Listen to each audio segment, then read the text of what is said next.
Hey friend, please subscribe. 1 second for you. Big deal for me. I found out Cynthia might be pregnant the same week I got my first real paycheck from the hospital. I was sitting on the curb outside the clinic, still in scrubs, with her standing over me saying, "It might be twins." Like it was a punchline. Back up 2 months, I didn't even know her. My buddy Mason set us up, said his girl had a friend who'd be good for loosening you up. I was 26, straight out of med school, just starting my surgical residency at Mercy General in Omaha. Long shifts, no sleep, and no time for games. But I showed up. She walked into that restaurant like she already owned it. Cynthia Simmons, dancer, waitress, lit up like a neon sign. 28. Full face of makeup and hair she probably did with one hand while texting with the other. First thing she said to me was, "You really look like you pay your taxes early." I laughed. She leaned in, eyes like she knew something I didn't. "I'm kidding. It's cute. Old school. I like that." Quick note. Before we start, Merry Christmas. I hope you're warm, safe, and with someone you love. If you're up for it, drop a comment sharing where you're listening from. I love seeing where this reaches. All right, let's continue. That blind date turned into another one, then 3. Then we were spending every night together that I wasn't pulling a 16-hour shift. I quoted dumb movies from the 80s, and she'd roll her eyes and laugh anyway. "You're like aggressively stable," she told me once, half draped over my couch. "It's like flirting with a school teacher." She made it feel like I was being chased for the first time in my life, like I was the prize. And maybe I wanted to believe I could have both, love and medicine, if I just kept showing up. I told her about my mom, Joanne, in a wheelchair, living with me. Told her I couldn't be out every night because I had to help her with dinner, meds, bedtime. Cynthia said clubs were just music, but she still disappeared every other Friday and came back smelling like sweat and someone else's cologne. Still, I stayed. I told myself she'd settle. She just needed time. It was only 2 months when she said she missed her period. Then she showed me the test. We went to the clinic. Ultrasound tech squinted, adjusted the machine, and said, "You're looking at 2 heartbeats." I looked at Cynthia. She looked at the ceiling. I cracked a joke because I didn't know what else to do. "Hey, Ghostbusters had 2. So can we." She rolled her eyes. Didn't laugh. 5 months later, she went into labor early. It was fast and messy, and I don't think I even processed it until I had 2 red-faced girls screaming in my arms. I sang the theme from Back to the Future, because it was the only thing I could think of, and they actually stopped crying. That's when I broke. Just quietly, standing in the corner of that hospital room while Cynthia stared at the wall. We named them Hope and Fate. I signed every form they gave me. Full legal father, emergency contact, whatever they needed. After that, she slipped. I mean hard. She stared through the babies like they were static on a TV screen. "I need a reset," she whispered one night, holding her keys. Just one night. Nights turned into weekends. She came back smelling like she'd danced off the edge of the world. "I'm sorry," she said once, hugging me while I held a bottle and burp cloth. I can't. 6 months in, she didn't come back. I called, texted, waited. On day 5, I filed a missing person report. Cops didn't care. That night, I got a single text. "I'm not built for this. Don't call." I stood in the kitchen, between 2 cribs, sink full of bottles, diapers in the trash. My mom rolled in and touched my hand. "We'll get through it," she said, real quiet, and I believed her, because I had to. After Cynthia vanished, I called the hospital the next morning and asked for a meeting. The program director didn't look surprised when I said I was stepping off the surgery track. He nodded slow, told me the door would stay open if and when. That was it. No speech, no gold watch, just me, a badge change, and the reality that residency hours and twin babies don't mix. I took what I could get. Tuesday and Thursday nights as a pre-op assistant, cleaning tools, pushing gurneys, holding scared hands through intravenous lines. Saturday mornings I worked clinic transport, Wheelchairs mostly, and the occasional gurney down the hall for scans. Sundays, I packed supply crates for the mobile units. Paid trash, but it kept the lights on and formula stocked. Hope drank like she was training for a contest. Fate took her time, but that kid could cry like a fire alarm. Joanne, my mom, did what she could from her chair.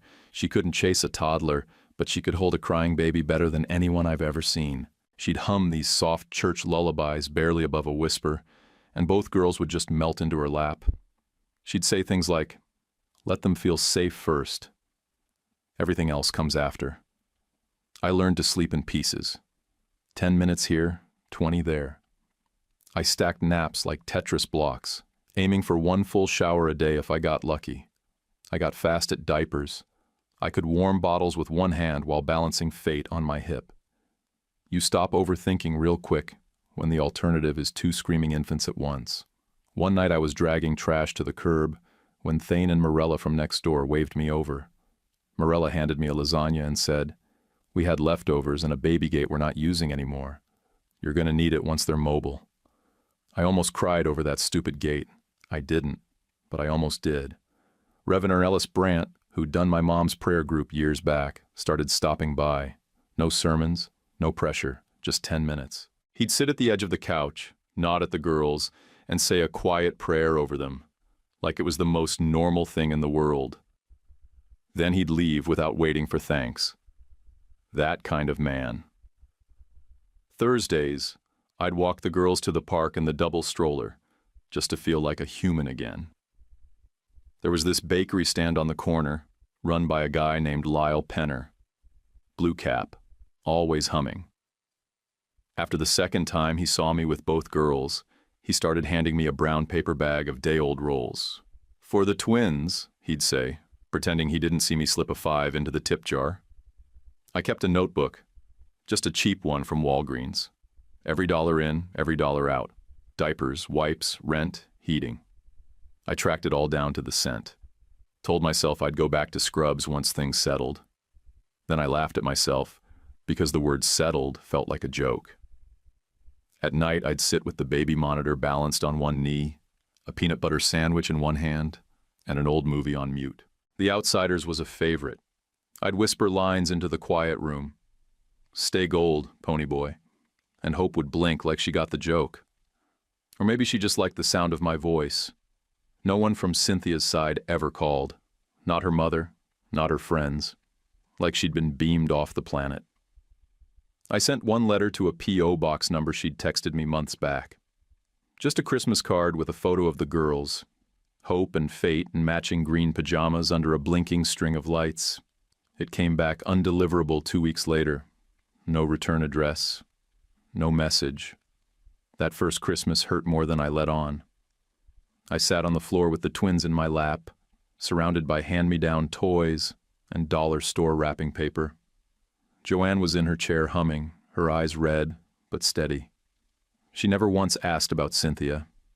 She just rocked, held one baby at a time, and whispered, "They've got you. That's what matters." I stopped waiting for rescue after that. The girls started to fall into rhythm. Hope laughed first, loud and sudden like a spark. Fate would watch her sister for a second and then copy, softer but just as warm. I started seeing them as people, not just little bundles of need. They had moods, favorites, signals. I got good at reading them. I also got good at doing everything with one hand. Bottles, laundry, making sandwiches, flipping pages in that stupid notebook of expenses. One hand for the world, the other for whichever daughter needed me more at that moment. Sometimes I saw myself in the mirror, pale and underslept, shirt inside out, baby spit on my shoulder, and I'd say, "Just one more day, then one more after that." That was the game. You didn't win it, you just didn't quit. One Saturday in February, the girls fell asleep on my chest at the same time, just passed out cold. I sat there frozen for almost an hour, afraid to move. Outside it was snowing. Inside, I could hear the hum of the fridge and my own heartbeat. That moment, that was when I realized I might actually be doing okay. Not perfect, Not thriving, but steady. By the time spring crept in, I had lines under my eyes, a schedule stuck to the fridge, and 2 daughters who smiled when I walked into the room. Hope had 2 bottom teeth. Fate had a habit of patting my face like she was checking to make sure I was still real. I didn't have answers. I barely had a plan. But I kept showing up. And somehow they started to believe I wasn't going anywhere. I was washing out a bottle when I saw the car roll up. Black Lincoln, clean but not shiny, like it got waxed out of duty, not vanity. The man who stepped out looked like a slab of granite in a navy jacket. Tall, broad, maybe mid-60s. He carried 1 brown paper bag under one arm, 3 small boxes under the other. He didn't smile. He knocked once, firm. I opened the door with Fate on my hip and Hope chewing on a teether behind my knee. He looked straight at me and said, "I'm Gary Simmons. I'm here to stand behind my granddaughters. And you." I didn't say a word at first.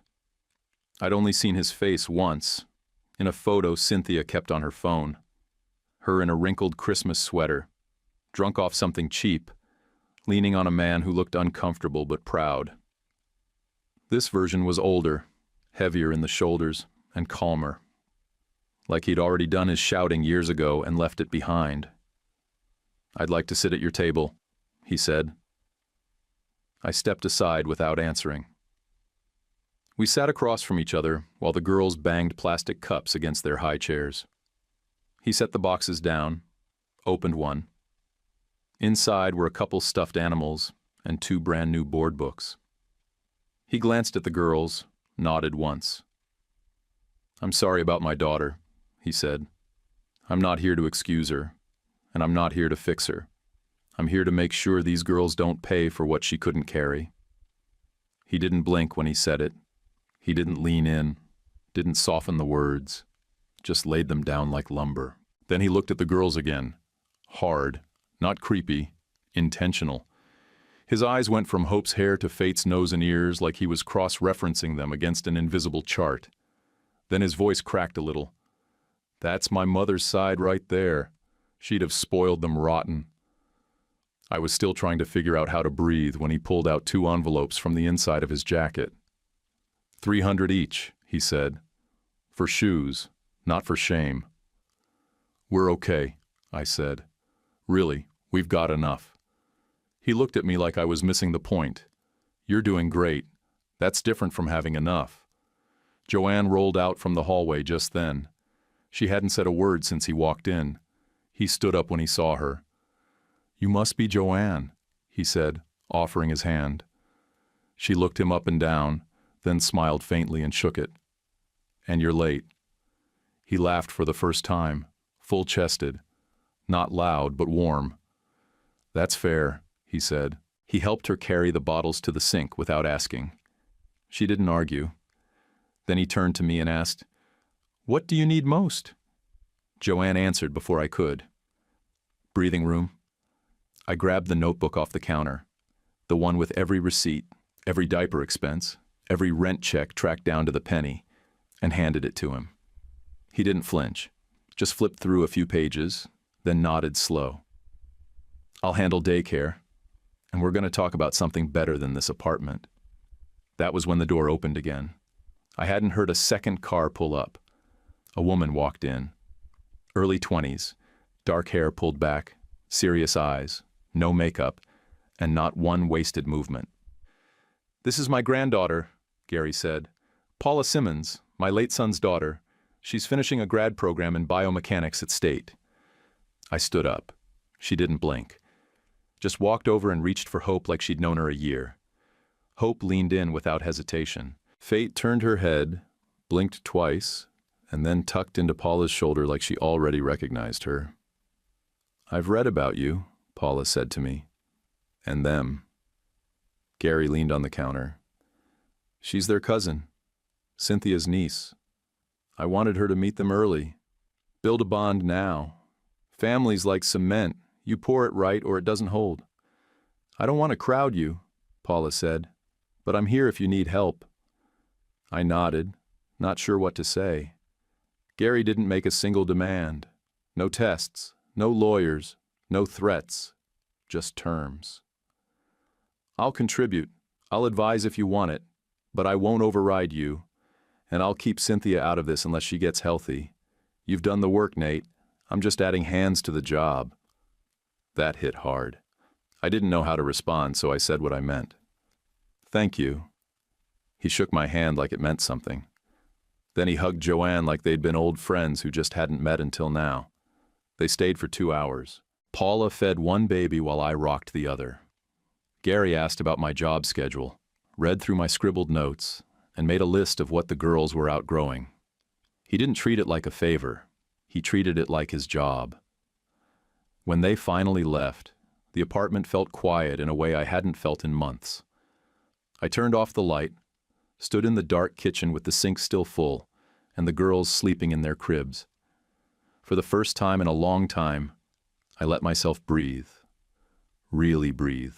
Not in gasps between tasks, but a full breath that reached my back, because it felt like, for once, someone else had put their shoulder under my side of the load. A few weeks later, Gary drove me and Paula an hour outside the city and turned down a gravel drive lined with maples just starting to leaf out. At the end of the drive stood a long-limbed farmhouse painted white with blue trim, a sloped porch out front, and a sagging swing that still moved when the wind caught it right. The roof looked like it had held a century's worth of snow, and the foundation sat solid. I didn't say anything, but I gripped the notebook in my lap tighter. Inside, it smelled like lemon cleaner and books. Wide doorways, real wood floors, and a kitchen with a long oak table that looked like it had seen hard conversations and big meals. Ramps led to every entrance, smooth and sturdy. Joanne rolled across the threshold like it was built for her. She ran a hand across the table and said, "This table will hear laughter." She didn't smile, but I knew what she meant. Orrin and Sylvie Haldane met us in the living room. Kind folks, probably in their late 50s. Sylvie hugged Paula like they'd known each other longer than an hour. Orrin showed me the den with a soft pride, pointing out the shelf of paperbacks, mostly worn westerns and crime thrillers, and the pair of apple trees out back that leaned toward the morning like they're saying grace. "They'll fruit better if you trim 'em in February," he said. Gary took a quiet call on the porch while we walked the property. By the time we looped around, he was off the phone and holding a key ring. "It's done," he said. Then he handed me the keys without ceremony. "This is family, not a favor. You'll outwork it, and I know that already." I took them. Not because I felt ready, but because he said it like a fact. That night we drove back and packed up everything worth taking. The apartment didn't hold much. Some folded baby clothes, a chipped mug from med school, Joanne's photos, the ledger. Thane and Morella heard the news before I could tell them. Thane backed his truck into our old alley with a crooked grin and a crate full of tools I never asked for. Morella labeled plastic bins with categories like urgent baby, not baby but important, and misc possible trash. Reverend Ellis came to bless the steps before we even unloaded the second crib. He didn't make it a sermon. He stood at the door, touched the frame, and said, "Let this be peaceful ground." Then he looked at the twins in my arms and added, "Let them grow strong here." We didn't say anything after that. We just stood there for a full minute. That first night, hope and fate slept through for the first time since I could remember. I woke up before them and thought I'd missed something. I hadn't. I brewed the cheapest coffee money could buy, and it tasted rich under those new rafters. I sat on the porch while the birds went nuts in the trees. That was the first morning in a long time I didn't feel like the ground under me might shift at any second. Gary pulled me into the garage later that week. It still smelled like oil and dust, and I figured he wanted to talk chores. Instead, he rolled out a whiteboard on wheels and started talking fast. "Modular socket design," he said. "For veterans mostly. We've been trying to fix comfort and rotation issues for years. These guys limp out of fittings like it's a trade-off. It shouldn't be." He pointed to a sketch. "We want to try a flex rig connector at the hip, but it's not translating well. Paula's been helping." Paula stepped in with a notebook full of diagrams and notes that made my head spin. She was all business, hair up, sleeves rolled, eyes sharp. "We're using sensor data from 3 different trials. Gary's old shop built the last prototype, but we think you can tighten the field testing." "I'm not an engineer," I said. "I'm a guy who was supposed to be in an OR right now." "You're a guy who knows anatomy and cares about pain," Gary said. "That's more useful than another desk jockey." I didn't answer right away, but I stepped closer to the board and asked where the main stress points were. Paula pointed to the upper socket line, and we started from there. That night I called the residency director. I thought I'd get the runaround, maybe a guilt trip, but the guy picked up on the second ring and said, "Coleman, you okay?" "I'm not coming back this year," I said. "Probably not next year either. I've got the twins full-time and a shot at something different." There was a pause. Then, "You've got hands. Use them where they do good. Come back when life makes space for it. We'll keep your file active." It hit me that he didn't see it as quitting, just redirection. That meant more than I expected. A few days later, Gary set up a coffee meeting with a man named Gavin Rusk. 36 straight shooter, ran the R&D floor at a regional prosthetics center that had contracts with 3 state clinics and a VA pilot.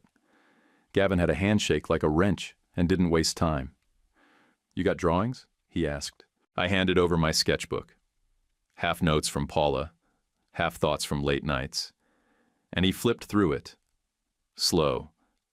Then he tapped a page where I'd scribbled a rough fix for an alignment issue that kept showing up in Gary's field tests. "If you can show up," Gavin said, "I can show you the ropes." I nodded. "Then I'll show up." The first time I walked into Gavin's shop, it smelled like burnt rubber and coffee that had been reheated 3 times too many. Half the benches had half-built limbs or socket molds resting on foam blocks, and there were clamps everywhere, on walls, on carts, dangling from pipes. Nobody greeted me. I clocked in, grabbed a broom, and got to work. Gavin didn't babysit. He pointed once, said, "Sweep benches, measure twice, don't talk unless you're sure," and walked off like he had fires to put out. So I swept, I wiped down tools, I restocked epoxy, I kept my mouth shut. When a guy named Vern asked if I even knew what a test socket was, I just nodded and kept working. At lunch I sat outside, alone, eating a sandwich I couldn't taste because I was too busy trying to remember how alignment loads worked. Paula joined me halfway through the week, cross-legged with a salad and a binder full of spreadsheets that looked like they needed their own PhD. "I'm starting to think you're a robot," I told her. She grinned without looking up. "Robots don't spill coffee on their own data tables. Ask me how I know." That became our thing. Quiet lunches, long glances over diagrams, and burritos after her evening lab sessions. I'd show up at her place with takeout, and she'd open the door with a pencil in her hair and numbers on her wrists like tattoos. Gary didn't interfere. He wrote checks for the girls, formula, daycare, car seat upgrades, and stayed out of the shop. That helped more than I knew. Gavin didn't treat me like a charity case because Gary didn't blur the line. It kept things clean. Professional. I needed that. Week 3, a tech named Neil muttered something loud enough for me to hear. "Boyfriend hire. Wonder how long that lasts." I didn't snap. I stayed after hours instead and fixed a socket fit that had been giving one of the test guys a raw blister on his stump. Took 2 tries and half a roll of liner foam, but I got the pressure zone shifted. The guy walked 5 minutes longer the next morning with no pain. Gavin checked the chart, nodded once and said, "That's the job." He didn't high-five me or slap my back. But that nod, it meant the world. The girls got used to the new rhythm. I still did bedtime every night. Fade always asked for the jet song, which meant me whisper singing Danger Zone with my terrible rhythm until she dropped off. Hope preferred when I hummed Take On Me, and if I missed a note, she let me know. Loudly. Joanne ran the house like a ship captain. Efficient, no nonsense, steady. She handled groceries with Gary in a tag team routine so smooth I stopped questioning it. He'd show up with bags and jokes. She'd roll her eyes and make him do the lifting. They made it look easy. One day I found out Gary had quietly paid off a medical bill I didn't even know was still floating out there. When I confronted him, he just shrugged and said, Clean ledgers make clean futures. We started a pilot test that same month with a retired sergeant named Wallace, 51, stiff back, hard eyes, walked with a cane and a chip on both shoulders. He wanted to hunt again. "One more season with my son before I croak," he said. I measured his gait, molded the socket, and Gavin did the final fit. We walked Wallace down a gravel path behind the shop with the test leg on. He moved slow, cursing under his breath. 10 minutes later, he stopped, stared at the tree line. Then he turned around, eyes wet. He whispered, "I didn't think it'd work." I pretended my eyes were dusty. Later in the car, I sat in silence and told myself this was where I belonged. For now, at least. Paula and I didn't put labels on anything, but the shift happened. It wasn't dramatic, no big kiss in the rain, no long speeches. She'd hand me her tablet, I'd hand her a warmed bottle. I'd brush her hair off her face while she mumbled through a late-night data entry meltdown. She'd text me to stop drinking gas station coffee and then bring me worse gas station coffee just to make a point. That's how it grew. One night after I fixed an alignment issue in a prototype limb that would have set a guy back a month of rehab, Gavin handed me a sheet with a bump in hourly pay, $1.75 more, and a one-time bonus of $900. He didn't say congratulations. Just, "Good catch. Don't let it be a fluke." I didn't tell anyone right away. I stopped at the grocery store, bought the girls animal crackers, and swung by a local thrift shop where I picked up a ceramic ring bank shaped like a tree stump. At home, I labeled it with Sharpie, "Someday." Someday wasn't a ring yet, but I knew where I wanted it to go. That night, Joanne caught me staring at the counter, like it might talk back. She didn't ask questions, just handed me a towel and said, "Dry the cups before the water spots set." So I did. I slept better that week. Not because anything got easy, nothing about prosthetics or toddlers ever does, but because things started to add up. Like every late night, every stubbed toe on a toy, every measured socket, every spreadsheet I squinted through next to Paula. Somehow it all lined up. A real path. No backup plans, just forward. And when I walked through the door at the end of the day, two little voices screamed, "Dada!" like I was the prize at the end of the tunnel. Turns out, that was enough. Gavin didn't make a big announcement when he moved me into a bigger role on the pilot. He just handed me a thicker folder, added my name to 2 more meetings and said, "You're owning this part now. Don't drop it." A month later, when the project bonus cleared, $3,400 after taxes, I didn't hesitate. I drove straight to a small jeweler off Maple, the kind of place with one counter and a man who looks you in the eye. "I want simple," I said. "Something that won't catch on gloves or get in the way of work." He nodded and brought out a round-cut ring, clean and plain, set low. No drama, no tricks. It felt right in my hand. I paid, tucked it into my jacket, and sat in the car for a minute longer than needed, letting the engine idle while I stared at the steering wheel. My hands shook. I let them. That weekend, I asked Gary if we could talk man to man.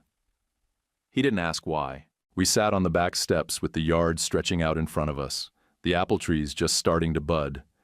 The girls were inside with Joanne, the low hum of cartoons bleeding through the screen door. "I want your blessing," I said. "I want to ask Paula to marry me." Gary didn't answer right away. He looked at the yard like he was measuring it, counting distances, checking slope. Then he smiled, slow, sure, and said, "She's her own decider, but yes, son, yes." He clapped my shoulder once, firm, and that was it. No lecture, no conditions. I picked a Tuesday because nothing important ever happens on a Tuesday, and I wanted the day to be ours. Candles in mason jars down the length of that oak table. Joanne insisted on cooking lemon chicken and told me 3 separate times not to burn the vegetables. Paula showed up with her hair still damp from lab, wearing a sweater she liked because it didn't snag on anything. The girls were already in their chairs, banging forks and smiling like they knew something was coming. I waited until plates were cleared, and Joanne disappeared into the kitchen under the excuse of checking on dessert, which we all knew was a lie. I didn't kneel. I stayed where I was, steady, because that felt honest. I told Paula about the first month after the twins were born. The worst night when both cried until dawn, and I thought I might split in half. I told her about the first morning after, when they slept for 20 minutes, and I felt like I'd been handed a map. I told her I wanted to build the next decades with her, slow or fast, whatever she needed, but together. She didn't hesitate, not a second. She said yes like she'd been holding it for weeks. For the record, because people like to invent stories, Paula and I share no blood or family relation. She is Cynthia's niece, my girl's maternal first cousin. She is not my relative. There's no crossing of lines here, just two adults choosing each other. When I slipped the ring on her finger, the girls clapped like they were at a magic show. Hope leaned forward and said, "Shiny?" Fate squinted at the ring and asked if it slept in a tiny bed. Paula laughed and wiped her eyes at the same time, which felt like a miracle. I couldn't help myself. I quoted an old line, "Nobody puts baby in a corner," and Paula laughed again, the real laugh, the one that means I picked right. That's the only answer I ever want for any joke. Reverend Ellis came by the next day under the excuse of dropping off soup.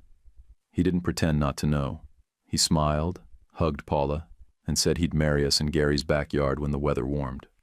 We picked a date 6 months out and left it at that. No spreadsheets, no stress. Word traveled fast after that. Thane offered his grill without being asked. Morella drew a list and taped it to the fridge like she'd been waiting for this assignment her whole life. Lyle promised bread and winked like it was a contract. Gary said he wanted to handle chairs and a tent, and I didn't argue. That night, after the dishes were done and the girls were down, Paula and I sat at the table with the candles burned low. We didn't talk much. We didn't need to. Joanne rolled by, kissed Paula on the cheek and said, "Welcome home," like it was the most normal thing in the world. When everyone finally went to bed, I set 2 alarms like I always did. I folded the dish towels the way Joanne liked, straight edges, no rush. I checked on the girls, each one breathing steady, hands flung wide like they trusted the dark. Then I climbed into bed next to the woman who said yes without hesitation. For the first time in weeks, I slept hard.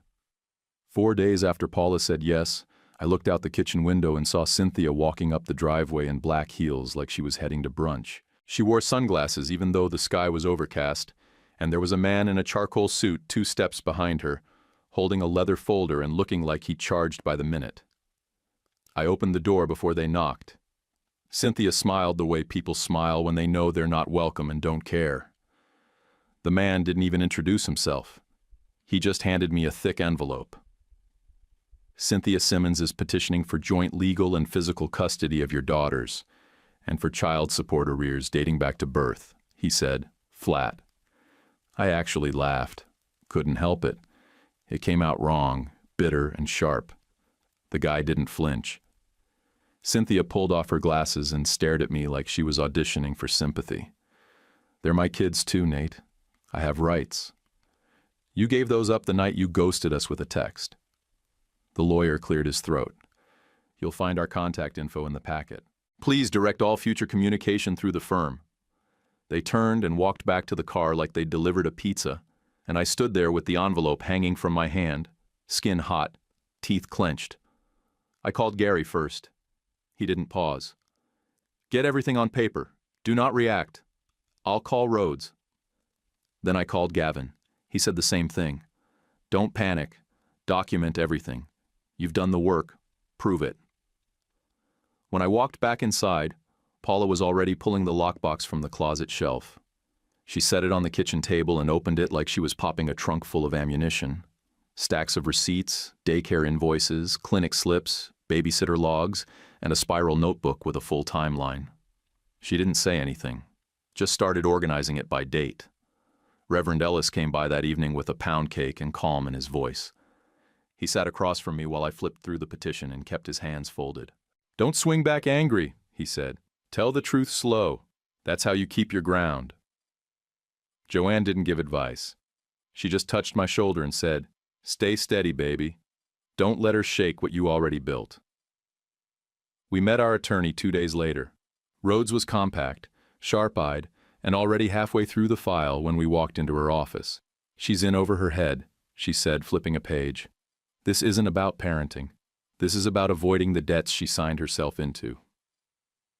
She pointed to a clause in one of the attached contracts, an exclusive entertainment deal with a nightlife promoter that included penalties, cash advances, and a payout she never earned. There were default notices attached, and a civil suit pending in another state. Rhodes raised her eyebrows.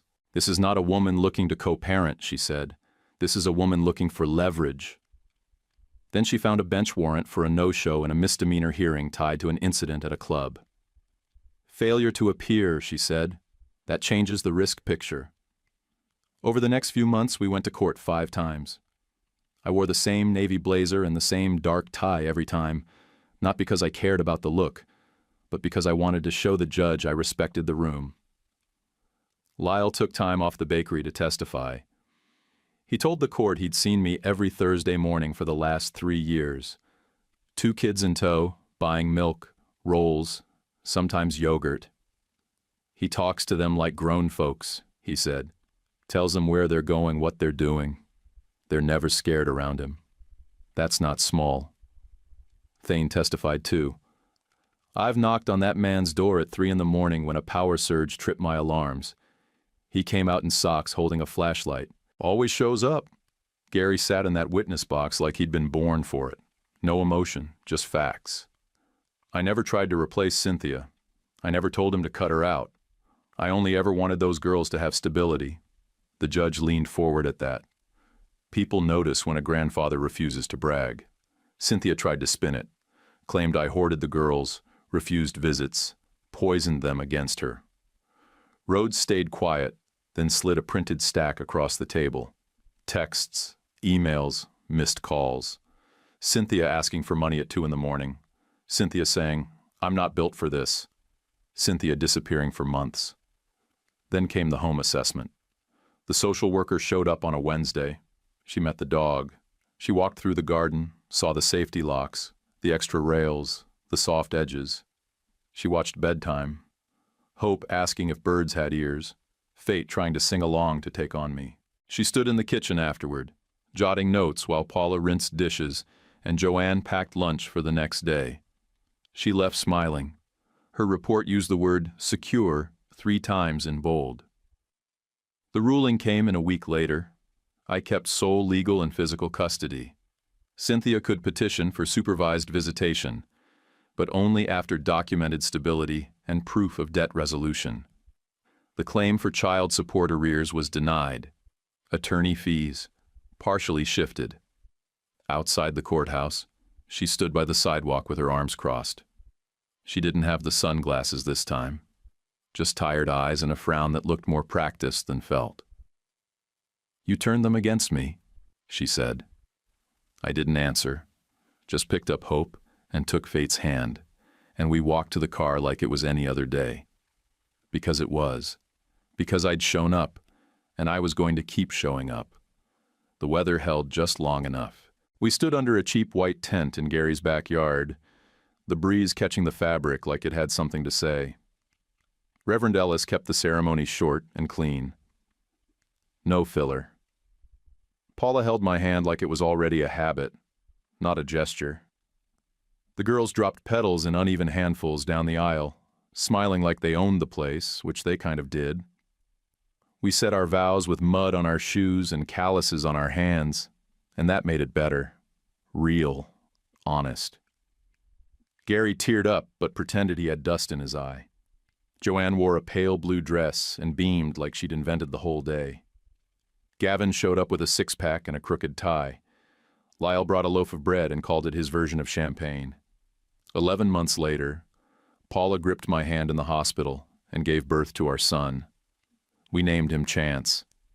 Not for luck, not for fate, for the word itself. Because we wanted that word to live inside our house for good. I held him against my chest while Paula rested, and the girls stood at the foot of the bed arguing over whether babies could see dreams. Fate said yes. Hope said no. Chance didn't seem to care either way. The following spring, Gary married Joanne in that same backyard. Quiet, simple, right. I stood there grinning like a fool while the girls fought over who got the first piece of cake, and Chance slept through the whole thing in Paula's arms. It felt like we were closing a loop that had been frayed for too long. At the shop, Wallace finally walked the hillside with the new socket. He turned halfway up, looked over his shoulder, and said, "My knee doesn't scream anymore." Gavin walked in later that day with a box of cupcakes and a grin he didn't try to hide. He put the box on the bench and said, "This isn't a miracle. It's a milestone, and we're going to hit more." 2 weeks after that, a competitor reached out, called it an advisory offer, said they liked our early numbers and wanted to propose a financial partnership, maybe delay the pilot, maybe share some of our more sensitive findings. The number was large enough to make my ears ring. I didn't wait. I said no before my coffee had cooled. Then I emailed the lab director and CC'd compliance, laid out the offer, and said I'd disclosed it all voluntarily. After that, I called Wallace and told him we'd pause his case if even a whisper of doubt got raised about our data. He said, "Absolutely not. Keep going." 2 weeks later, an anonymous complaint landed on the director's desk, alleging Gary was steering hospital contracts toward us. The timing was no accident. Same orbit, same petty revenge. Rhodes stepped in again. She went through every firewall Gavin had already set up. Nothing tied Gary to procurement decisions. No favors, no inside tracks. Just clean funding and oversight kept at arm's length. We called in an outside auditor. They tore through everything. Purchase orders, invoices, vendor lists. 3 weeks of review, and they came back with a single-page memo. Books clean, vendor list fair. Nothing flashy, nothing dirty. Nobody framed that memo. But I kept a copy in my drawer. As part of closing the loop, I gave a lunch and learn to the whole lab, walked through our process safeguards, failure mode tracking, supply chain sourcing. People asked sharp questions. I had answers. When the room went quiet, it wasn't awkward. It was respect. After the audit wrapped, Gavin stopped by my bench, leaned on the frame, and said, "You handled that right. That's why you're leading now." He promoted me to lead a 3-person fit team. I didn't take the best cases. I took the worst ones. I brought coffee when I didn't have solutions. I apologized fast when I missed something. I treated the crew like grown men who had a reason to care. They responded to that. Paula, meanwhile, finished a paper on load distribution through adaptive sockets. One of the peer reviewers wrote, "elegant," in the margin. I told anyone who'd listen. Gary and I set up a trust for the kids, hope, fate, and now chance. Nothing flashy, just tight protections, clear rules, backup guardianship, and enough structure to keep their future safe. I breathed easier, knowing the basics were locked in. At home, we ran on the chalkboard system. Daily chores, names next to tasks, little stars drawn by the girls when they felt like being generous. Paula handled the recycling schedule. I did lunches. Joanne took inventory of paper towels like she was tracking gold. Some nights we were tired. Some nights we argued about cereal or shoes or why the twins suddenly hated carrots. But those were good problems. Normal ones. Every time I wiped that chalkboard clean and wrote the next day's plan, I felt lucky to have nothing bigger to fix than muddy boots or a missing sock. The letter came in a plain white envelope, no return address, just my name and handwriting I hadn't seen in years. Inside was one sheet, folded neat, no lawyer speak, just Cynthia's words. She said she'd tried, twice, to get her life steady. Said she wasn't asking for anything, not custody, not money, just a meeting. She wanted to talk. That was it. I handed the letter to Paula while pasta boiled on the stove. She read it twice, then looked up. "Meet her in daylight," she said. "Somewhere public. Keep it short." We picked a diner halfway between our house and whatever she was calling home now. I parked across the lot and walked in 5 minutes early. She was already sitting at a booth by the window, hands wrapped around a coffee cup like it was the only warm thing she had. She looked thinner, not glamorous thin, worn thin, eyes tired, hair pulled back like she hadn't had time or energy to do much with it. No makeup, no games. "Thanks for coming," she said, voice low, almost flat. I sat down. Didn't order anything. She didn't waste time. "I tried to get stable last year," she said. "Made it 6 weeks. Tried again this summer. Made it 2 months. Then I slipped again. I don't want to disrupt their lives by popping in and out." I nodded. Let her talk. They deserve better than me. I know that now. I looked her in the eye. Calm. Straight. "I'm not opening the door, Cynthia. I'm not doing that to them. I'll keep sending school photos to the same P.O. box. If you keep it active, you'll get them. That's the line." She blinked hard, like she was trying not to let tears fall. Then she reached into her bag and pulled out a small padded envelope. "These are for them. Letters. 1 each. You can give them the day they turn 18. Or not. It's your call." I took the envelope and tucked it into my coat. "Do you hate me?" she asked. I didn't flinch. Didn't sugarcoat it. I don't have space for that. I've got work. I've got kids. I've got a wife who counts on me to stay focused.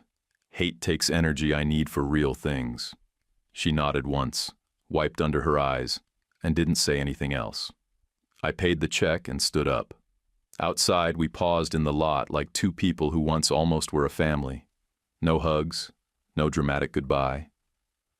I got in my car and drove straight to the store, bought milk, picked up some of those cheese crackers the girls liked. Nothing big.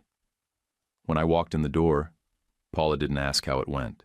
She just squeezed my hand once, quick, and handed me a clean burp cloth. We put Chance to bed, folded laundry while a dumb comedy played on mute, and fell asleep halfway through the second act. The next day at the lab, I worked with a quiet guy named Arthur. Mid-40s. Lost a leg in an accident 2 years back. Hadn't walked outside since. We fitted him with a socket we'd been tweaking for weeks. I watched him take those first steps into sunlight, stiff but steady, blinking like it was too bright to be real. That moment put everything back in order. Later that week, I moved the envelope into our fireproof box, the one where we kept birth certificates and house papers. I logged the date and wrote a note on a slip of paper. Hold until Hope turns 18. Hold until Fate turns 18. Then I locked it. Not because I forgave her, not because I expected anything, but because lines matter, because I'd rather give them answers one day than regrets. The kitchen was too full, too loud, and exactly right. We packed every chair we had around the table, 2 from the porch, 1 from Joanne's sewing room, even a step stool for Chance when he insisted on being a big boy. Elbows bumped, forks clanked, nobody minded. Gary stood at the head of the table carving the roast with a grin on his face like he was competing with a Food Network rerun. Joanne leaned over with a smirk and said, "Stop showing off. You're not getting a trophy." "I'm carving with dignity," he shot back. "You're sawing like you're on a timer." Hope and Fate bickered over the pie lineup like it was a court case. Hope wanted chocolate first. Fate said it wasn't fair because she had to sit closer to the green beans. Under the table, Chance was feeding the dog 1 green bean at a time, like it was a sacred mission. The dog played along like he'd signed an oath. Thane and Morella came in with 2 baskets of rolls from Lyle's stand. Morella handed me one with a label that said, "Plain for picky eaters," and winked. Reverend Ellis took the last corner seat and asked Paula about the garden. "We've got 1 tomato," she said, proud and tired. "It's not red yet, but we're hopeful." He nodded like that was a full sermon. Gavin came straight from work, still in his shop coat, with a box of donuts and a manila folder tucked under one arm. He dropped both on the counter and said, "County just signed the mobility contract. It's not flashy, but it's steady and clean." I tapped the folder and said, "That's what wins games, right? Defense and clean passes." "The 80s called," Paula muttered. "They want their metaphors back." I grinned at the girls, who were only half listening and busy turning napkins into hats. "You know why I like 80s movies?" I asked. Because they always come back to the crew at the end. You win together or you don't win. That's your third speech this week, Paula said, rolling her eyes. Yeah, but I recycle material. She kissed me anyway, just a quick one over the mashed potatoes. She'd just finished building a prototype jig to help measure residual limb pressure points faster. Gavin said it could cut hours off the fitting process. I said it made her the smartest person in the house. She didn't argue. Gary reached across the table and clapped Chance on the shoulder. "This one's our #1 wild card," he said. Chance didn't look up. He was too busy hiding another green bean under the napkin like it was state evidence. I caught Gary looking around the room like he was counting heads in a dream that finally came true. His eyes lingered on Joanne, who was handing out paper towels instead of napkins like it was a tactical decision. She leaned over to me as she passed one and whispered, "We made it, baby." I didn't say anything. I just nodded. Sometimes the truth doesn't need more words. After dessert, 3 pies, no clear winner, we set up the camera and took a family photo in front of the fridge. Half of us blinked. Hope had whipped cream on her nose. Gavin held up a donut like a trophy. It looked perfect to me. I printed 2 copies that night. One went on the fridge under a heart magnet. The other I slid into the fireproof box beside Cynthia's letters and the trust paperwork. When everyone left and the yard was quiet again, I stood in the doorway and looked at the counter. It was clean. No bottles, no formula cans, no scribbled feeding logs, just a dish towel drying, the hum of the fridge, and a soft breeze through the open window.